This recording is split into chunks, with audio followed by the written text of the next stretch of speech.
بسم الله الرحمن الرحيم. الرحمن علم القرآن، خلق الإنسان، علمه البيان. الشمس والقمر بحسبان، والنجم والشجر يسجدان. والسماء رفعها ووضع الميزان، ألا تطغوا في الميزان. وأقيموا الوزن بالقسط ولا تخسروا الميزان. والأرض وضعها للأنام، فيها فاكهة والنخل ذات الأكمام، والحب ذو العصف والريحان. فبأي آلاء ربكما تكذبان؟ خلق الإنسان من صلصال كالفخار، وخلق الجن من مارج من نار. فبأي آلاء ربكما تكذبان؟ رب المشرقين ورب المغربين. فبأي آلاء ربكما تكذبان؟ مرج البحرين يلتقيان، بينهما برزخ لا يبغيان. فبأي آلاء ربكما تكذبان؟ يخرج منهما اللؤلؤ والمرجان. فبأي آلاء ربكما تكذبان؟ وله الجوار المنشآت في البحر كالأعلام. فبأي آلاء ربكما تكذبان؟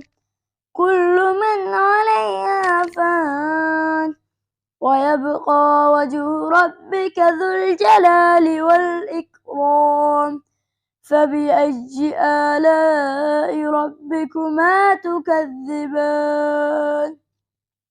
يسأله من في السماوات والأرض، كل يوم هو في شأن. فبأي آلاء ربكما تكذبان؟ سنفرغ لكم أيها الثقلان. فبأي آلاء ربكما تكذبان؟ يا معشر الجن والإنس إن استطعتم أن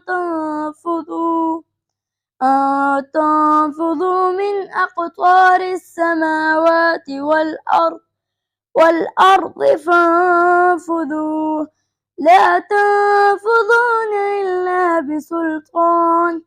فبأي آلاء ربكما تكذبان؟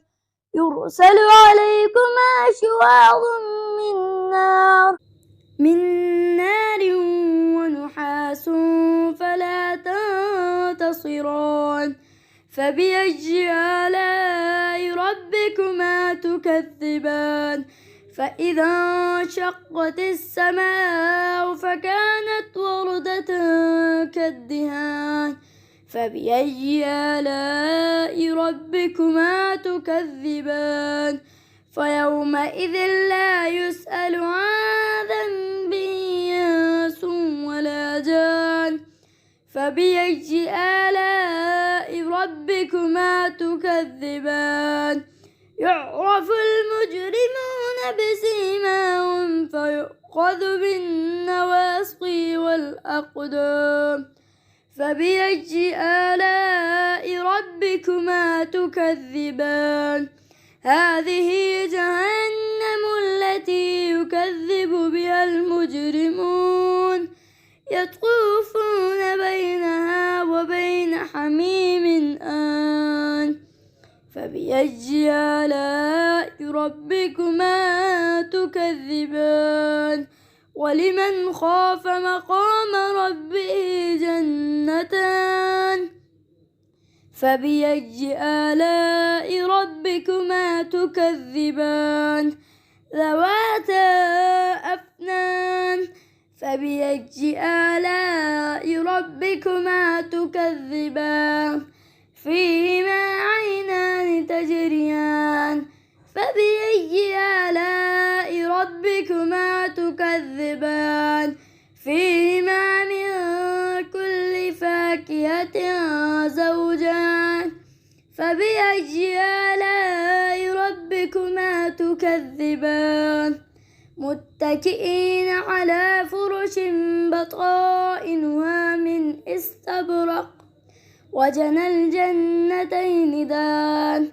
فبأي آلاء ربكما تكذبان فيهن قاصرات الطرف لم يطمثهن إنس قبلهم ولا جان فبأي آلاء ربكما تكذبان كأنهن الياقوت والمرجان فبأي آلاء ربكما تكذبان هل جزاء الإحسان إلا الإحسان فبأي آلاء ربكما تكذبان ومن دونهما جنتان فبأي آلاء ربكما تكذبان مدهامتان فبأي آلاء ربكما تكذبان فيهما عينان نضاختان فبأي آلاء ربكما تكذبان فيهما فاكهة ونخل والرمان فبأي آلاء ربكما تكذبان فيهن خيرات حسان فبأي آلاء ربكما تكذبان حور مقصورات في الخيام فبأي آلاء ربكما تكذبان لم يطمثهن إنس قبلهم ولا جان فبأي آلاء ربكما تكذبان متكئين على رفرف خضر وعبقري حسان فبأي آلاء ربكما تكذبان تبارك اسم ربك ذي الجلال والإكرام صدق الله العظيم.